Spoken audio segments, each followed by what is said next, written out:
Hey, Coach, so glad you found us. Couple things. First of all, subscribe. Please go over and do that. That will keep you updated with everything that we're doing. Second thing is go over and check out teachhoops.com for coaches who want to get better. If you want to put hardware in your basement, if you want to win more games, let me help you do that.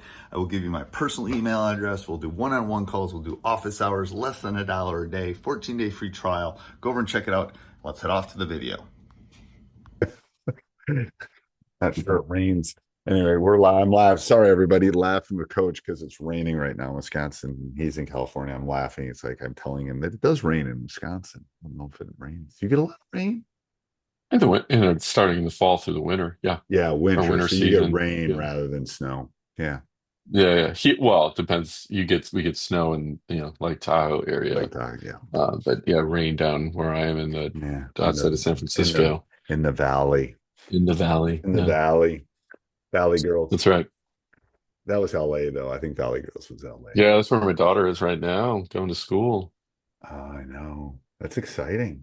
How long a It's drive is very that from exciting. the Bay Area to LA? 4 hours? No traffic, 5 hours, a little over five, no stops too. I mean, that's just That's a haul right though. there. That's a pretty long haul. Yeah, I was going to Oregon where my son was when he was going to school there.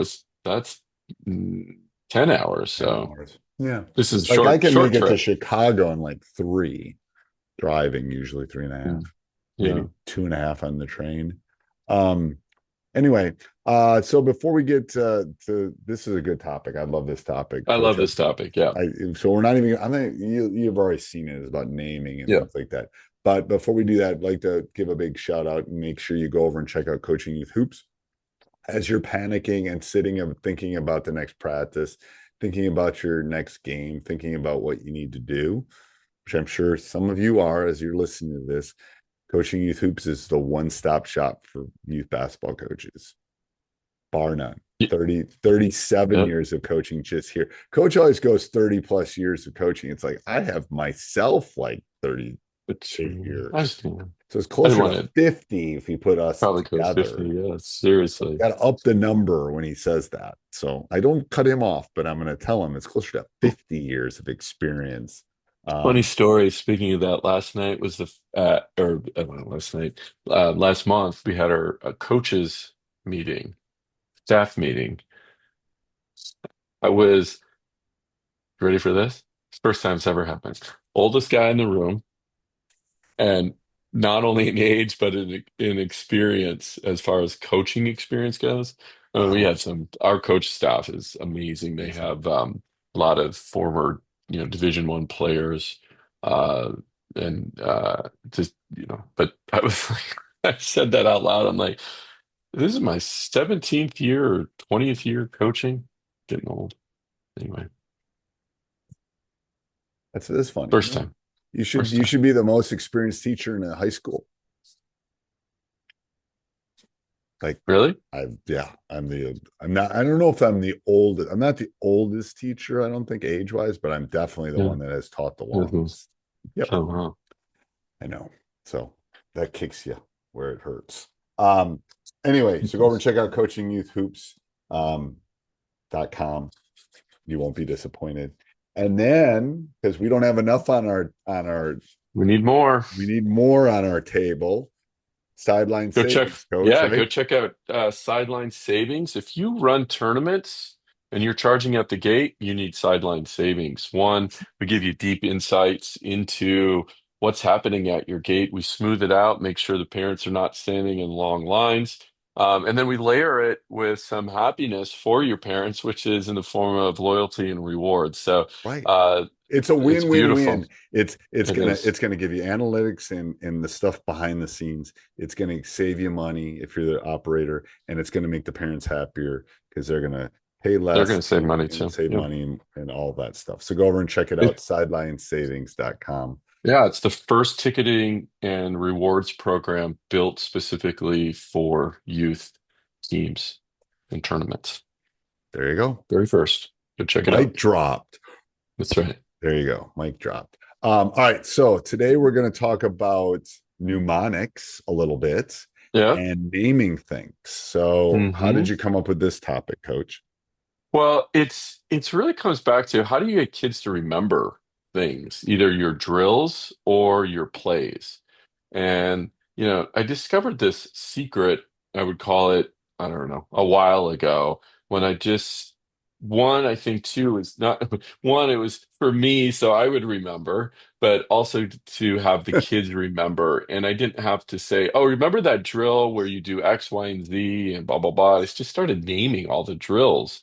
And it's Right. like, okay, get into the circle sweep drill. Right. Okay, and after a while, everybody knew what that was, and they just started in the line, right? Everything should be a trigger for them Hmm. to remember things. Like, Yeah.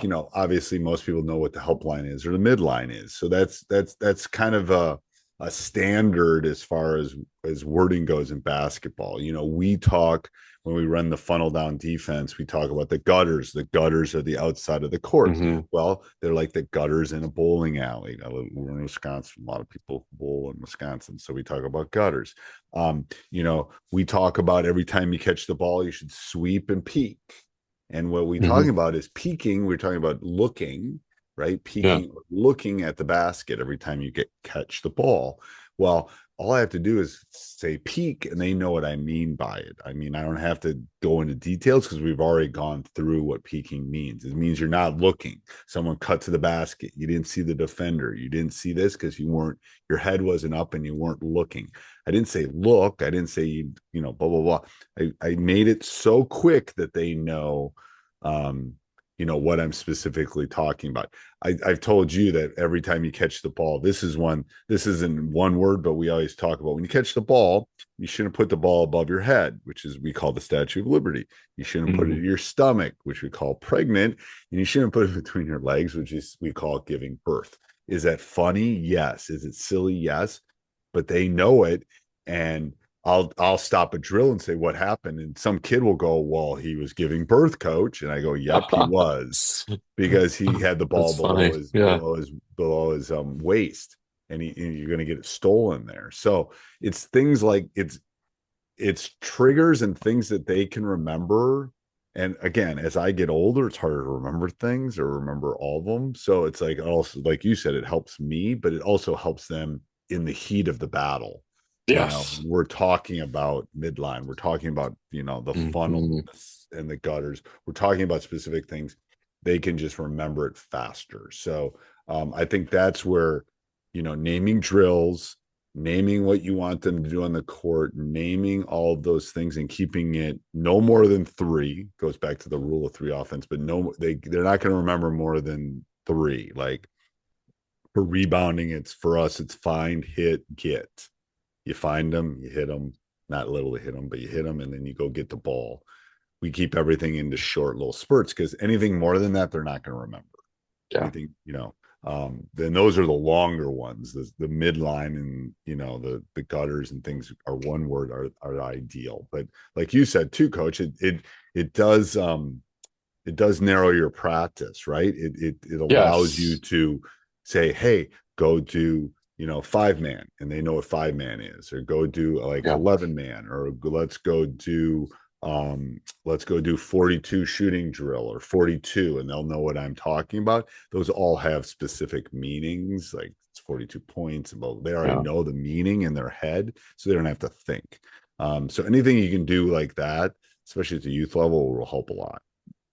Yeah, and I think what you just said too is you break it up. You break up your drills in practice and then your game in the heat of the moment, things you can yell out from the sidelines, right? That the kids is a trigger word that says, okay, that's right. Okay. That's why we created the culture around the red dot, we call it, right? And we, yell out next play. If the kids just did a mistake, right? Next play, right? Goldfish. Yeah. It's goldfish when I was a youth coach because goldfish Okay. has a 3-second memory. So it'd Oh, be right. Yeah, yeah. and Goldfish. and kids Makes would yell sense. that at other kids. Goldfish, Yeah. goldfish. And people in Hmm. the stands are it's like because coach always talks about you have to have a memory like a goldfish. It's like 3 seconds. Then it's And funny I would, because yeah, I other would. kids. Oh, I was gonna sorry, Coach, I thought you were done. Oh, it's okay. No, Um, no, no. That's. I think when other kids can help other kids and it's fast like that, it Absolutely, helps. You know what I mean? yeah. And it's this idea of creating a common vocabulary so the kids know what you're talking about instantly. But let's just go through, we'll go through some of mine too. Our defense, we call it 51, and it's really about help defense, where you're halfway between your player and the ball and one step back, right? So 51. And the kid's like, oh yeah, 51, I got to be in 51. I just yell, yeah, I can just yell that out. Um, this one, the kids liked, they kind of gravitated, we call it the blue code zone or blue cone, and that is our trapping areas on the court. Because one day by accident, all the trapping areas were blue cones. I actually didn't design it that way. And then somebody picked that up. Oh, you mean where the blue cones are? That's where we trap? I'm like, yeah, it's good. And another one yells, oh, blue cone zone. Okay. And I'm like, boom, I adopted the blue cone zone.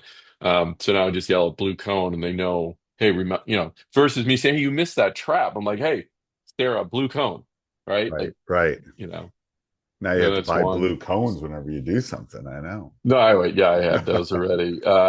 We call the pivoting, especially at the younger levels, rainbows and unicorns. So a unicorn is when you're going below your waist in the form of a U, so hip, ankle across to the other ankle up, right? So it's the U shaped. And a rainbow is over the top like a rainbow. And we just work on pivots that way. We also have, speaking of pivots, peek and pivot. So this is when you drive. You're in the lane, you got to peek at the basket. Okay, not there. Now you pivot out, throw it out, right? So we're always looking for peek and pivots. And then we work on finishing moves after that, right? But everybody knows, hey, let's work on peek and pivots, right? Um, Pinch and tip is another one for us where that means your fast break situation, we're on defense. One player is running towards the ball. A second player should come from behind and tip the ball. So we call that pinch and tip. Um, Sweep, that's when the other team just scored. You got to get the ball out quickly, sweep across, and throw the ball in. I mean, there's fake and fade, off and I mean, corner, there are wall up, so tag and many of these. turn. And the thing Yeah, is, I think the blue cone one is a great example of make it unique to your team. Make it unique yeah, to you and the players. Maybe they're like Dairy Queen, DQ, like right. whatever. So I don't know. But Yeah. something where you can just make it, if you can make it specific to them, they'll remember it better. It's Yeah, the and just get, perfect this mnemonic. was Yeah. these things have been coming up for years and it was before AI, but now you can use AI, put it in AI to come up with a three-word rhyming term for whatever drill you are working on.